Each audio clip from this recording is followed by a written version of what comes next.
Hello again, this is Chaplain Terry Cobban, and it's so good to be coming at you from where I'm at, over at the hospital. I know I've seen a few of you come through, and it's always good that some of you stop by and say hello. And I'll be joining you in chapel in person as soon as we can.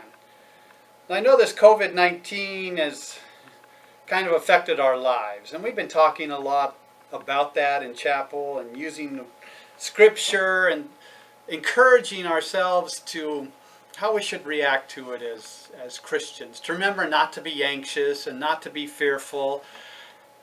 And yet in Scripture we're reminded that even faithful followers at times experience anxiety or even fear about the uncertainty of things. We're reminded in Scripture what Jesus had to say to a father who brought his son to be healed by Jesus. You remember the story when they come down from the Mount of Transfiguration, and the father comes to Jesus and says, "My son is possessed, and he's being flipped around by this evil spirit, and sometimes into the water, sometimes into the fire." And he comes to Jesus for that healing, and he said to Jesus, "If you can." And Jesus responds, "What? If I can?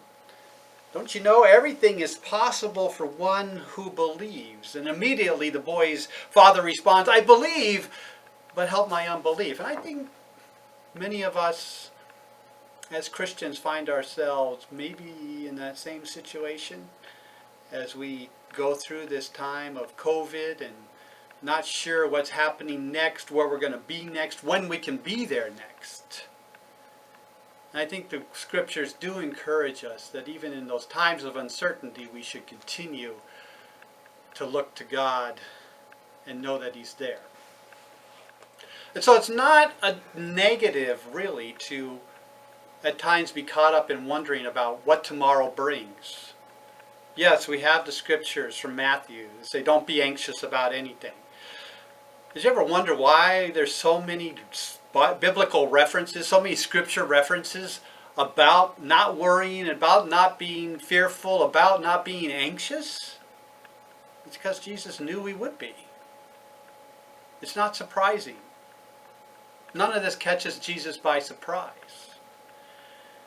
And so he put down in writing for us words of encouragement through the different stories captured in the Bible, not only in the New Testament, but in the Old Testament as well. Think about the prophets, the patriarchs, the men and women of God who at times were wondering, what's going to happen? Where am I going? And God comes to them and reveals Himself time and time again. This Sunday I'll be talking about the story of Elijah and that great victory he had up on Mount Carmel. And then the very next chapter he runs because his life is threatened. And he was close to God, and still he ran. We're going to find in that story the encouragement that God never leaves us nor forsakes us, that He keeps His word, that He keeps His promise. And we're going to carry that with us throughout the remainder of this challenge we're faced with in COVID-19. It may have upset your plans. You may be on stop movement. You may not have been able to go back to your families in the States or somewhere else in the world for a wedding, for a funeral. And you just may want to get home. And yet God's got you here. And in the midst of all of that, He hasn't left you nor forsaken you. And you can turn to Him and find comfort that He's still walking beside you, guiding you and providing for you.